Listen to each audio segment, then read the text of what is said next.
अस्सलाम वालेकुम नाज़रीन, न्यूज़ रिकॉर्डर के साथ मैं हूं आपका होस्ट निसार इकबाल और आप देख रहे हैं हमारा YouTube news channel news recorder. Viewers, मैं आज इंतहाई हसास अहमियत के हामिल एक इशू पर आपसे बात करना चाहता हूं, जो शर्मनाक वाक़या हमारे मुक़द्दस ईवान में पेश आया। बजट सेमिनार 2021-22 का जो सेशन था, उसमें मजीद ख़ान न्याज़ी ने जिस तरह बिलावल भुट्टो ज़रदारी की तज़लील की, वो वीडियो आपको दिखाते हैं, तो फिर बात करते हैं आपसे।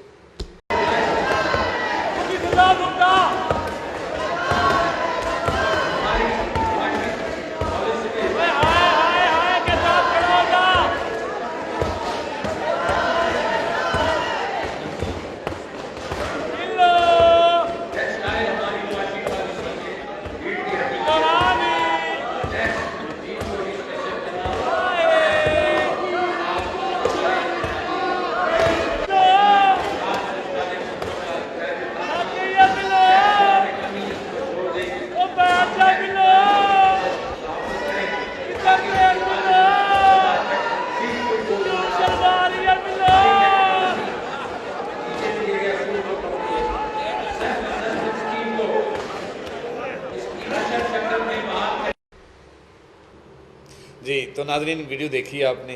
ये जो साहब आवाज़ें लगा रहे हैं बिल्लो रानी के, ये एक मुक़द्दस ईवान के तक़द्दुस को पामाल कर रहे हैं।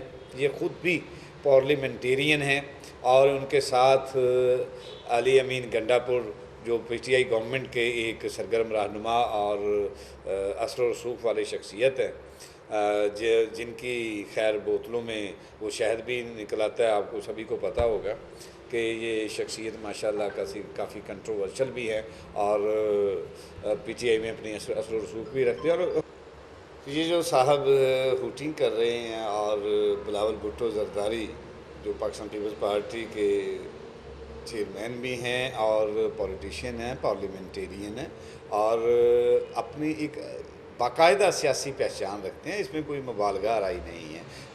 ठीक है जी। और अब उस साहब ने अमीन गंडापुर ज़रताज गुल साहबा भी हैं, वो भी पीछे हंस रही हैं और ये मजाक उड़ाया जा रहा है। ये हमारी पार्लियामेंट का ये हालात हैं कि वहाँ पे हमारे वोट से इलेक्ट होकर ये लोग जब ईवान इक़्तिदार तक पहुँचते हैं तो ये अपनी हरकत वो ही गली मोहल्ले वाले वो अल्लल्ले तल्लों वाली गुंडों वाली, यानी इतनी इन्फीरियर हरकत आप कह सकते हैं। इतनी गंदी हरकत की इन्होंने, इतनी गंदी हरकत की है कि पूरी कौम का सर शर्म से झुक गया। और पाकिस्तान ही नहीं, पूरी दुनिया में ये वीडियो देखी गई होगी।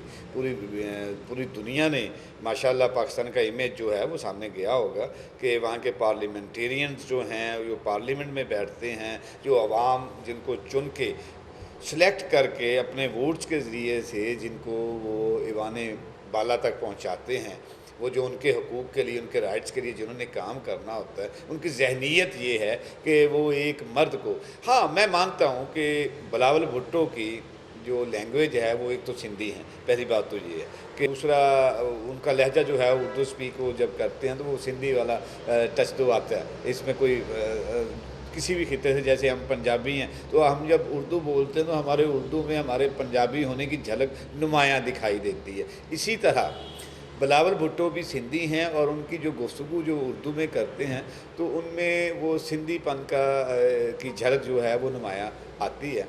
बहरहाल उनको ये कहना या उनको इस अंदाज से मुखातिब करना बिल्लो रानी, या that's a wrong way, not a justification कि आप एक पार्लियामेंटेरियन हैं, आप पार्लियामेंट पे बैठे हैं और किसी ने।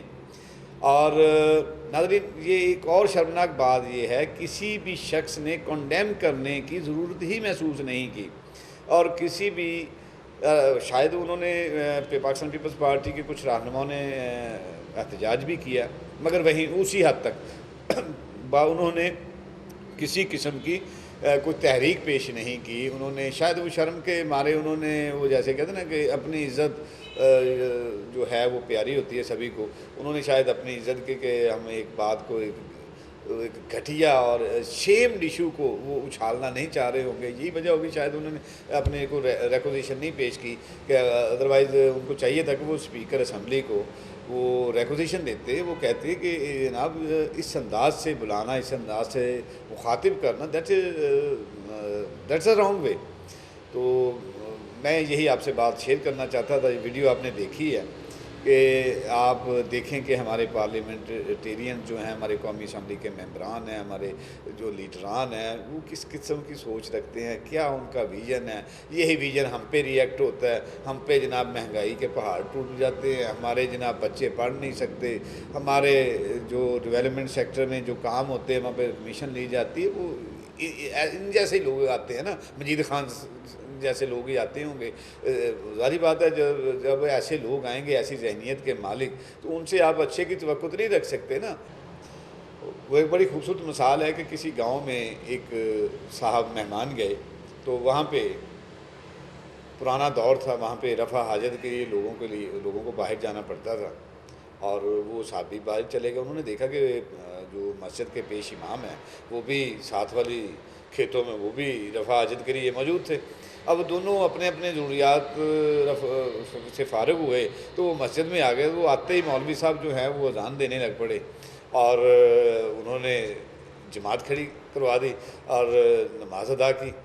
और जब ये नमाज अदा की तो वो जो मेहमान साहब थे, वो उन्होंने नमाज की अदायगी के बाद उनसे पूछा कि मौलाना आप मेरे साथ खेतों में रफ़ा हाजत के लिए गए थे, आपने वज़ू भी नहीं किया, तो आपने जमात भी खड़ी कर दी, आपने नमाज भी पढ़ा दी, दुआए खैर भी करवा दी, और ये तो आपने तो वज़ू भी नहीं किया। तो उसने उसने कहा जी आप इस गांव में आए हैं नए नए, मेहमान है लगता है। उन्होंने कहा उसने कहा जी हाँ बिल्कुल मैं मेहमान हूँ और फ़लाँ के घर ठहरा हुआ हूँ।